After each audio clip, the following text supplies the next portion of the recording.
You can now support Ghost Maps on Patreon. Simply look for We Are HANTU or click the link in the description. Ghost Maps is hosted on Libsyn. Get up to 2 months of free podcast hosting for your show from Libsyn with the promo code HANTU. Check out the description for more details. Ghost Maps. Entry 71.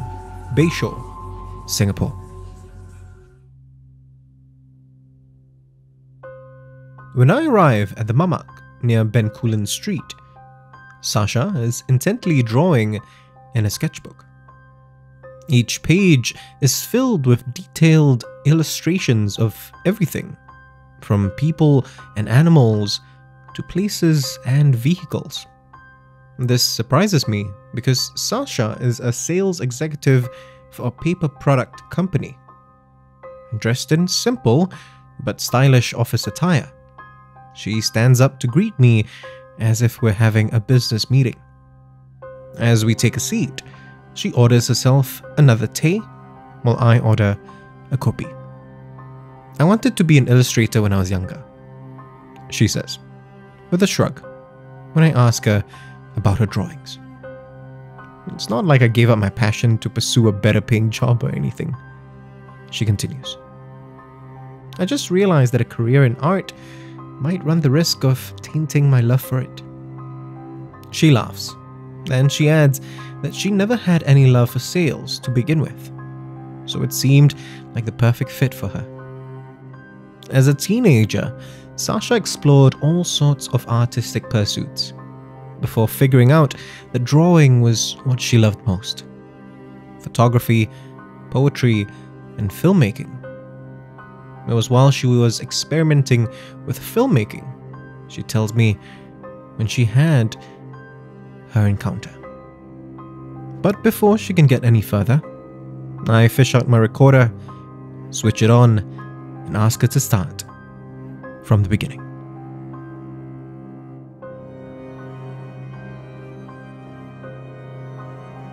It was 2003. Sasha and a group of friends had written a short film that Sasha describes with a laugh as some crappy emo romance. It was painfully obvious that we'd written it while high on teen angst and hormones, she adds. Sasha was the director, and her small crew consisted of just a couple of her friends. One of those friends was Andrea. Andrea stayed at a condo just off Bayshore Estate. The condo had a fairly large swimming pool, the perfect location to shoot the climactic scenes of their short film. The crew ditched school and gathered at Andrea's condo at around 1 p.m. on Wednesday. And because it was a weekday, the pool was relatively quiet. Everyone helped to set up the equipment. A mix of cameras that their parents or uncles owned, lights that they had rented, and anything else that they could get their hands on. Making a short film was a whole lot more of a chore back then, Sasha says.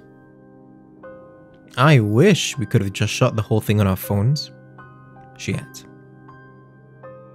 Between a relatively laxed schedule and everyone naturally just goofing around a bit, everything was ready closer to 3.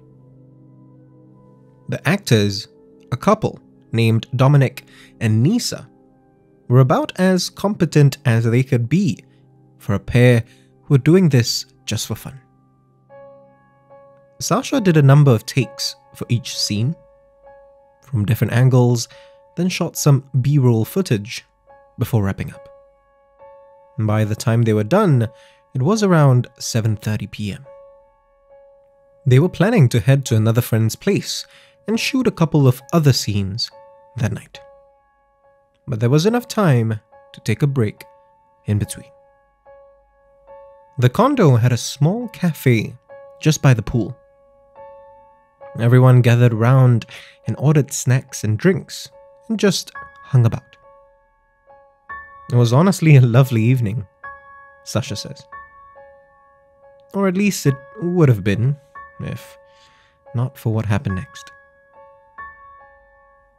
By around 9 p.m., the crew was getting ready to head to their next location. The equipment had all been packed up, and they were just waiting for the cabs they had called to arrive.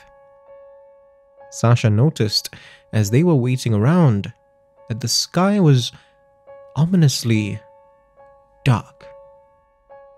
I remember thinking, at first, that it's lucky our next location was indoors, because it looked like it was gonna rain, Sasha says. Then I realized that they didn't look like storm clouds. Sasha says it looked less like night and more like a darkness had blanketed the sky. There was even a chill that passed over the condo, sending shivers down everyone's spines. Oddly enough, Sasha notes, no one mentioned it, even though it was clear that everyone was experiencing the same thing. I think we were all just waiting to get the hell out of there, Sasha says. The taxis were 5 minutes away when they first heard it. A scream. A pained howl that was a mix of sadness and anger, coming from a unit 13 stories up.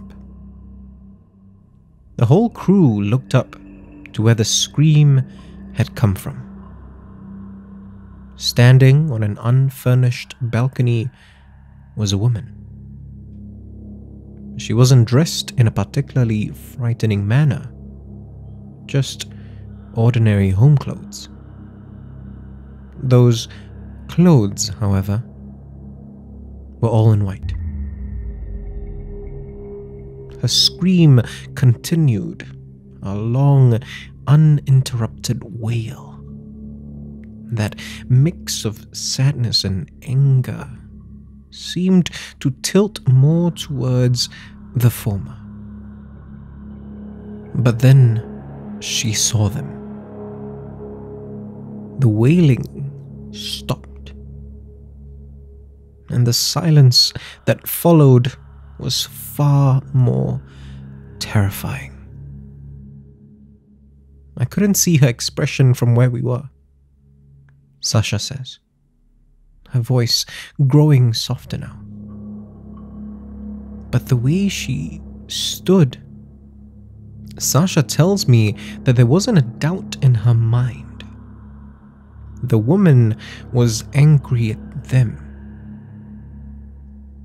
Right at that very moment, one of the crew's phone rang. Everyone jumped and turned around. But this shock was followed by relief. The taxis had arrived. Quickly, they gathered everything up and made their way towards the condo's lobby. But as they headed away from the pool, they heard another noise. One that was impossibly much closer. The crew turned back to the pool to see the woman now standing there, watching them with cold eyes.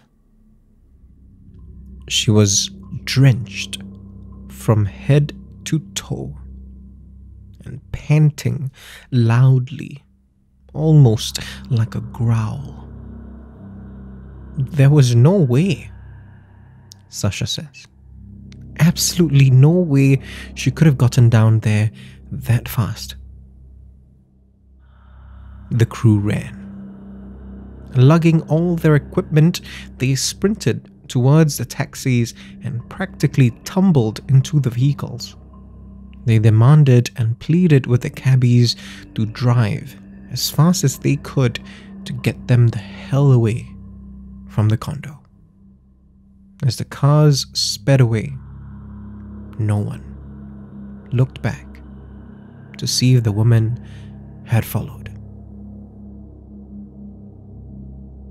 Andrea had stayed at Sasha's place that night, too afraid to return home.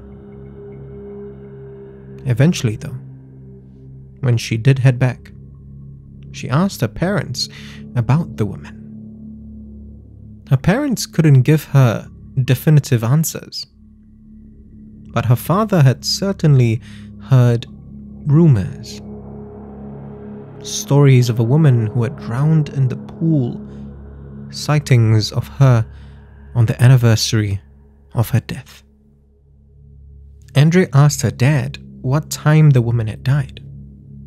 Sasha says, around 9 p.m., her father had replied.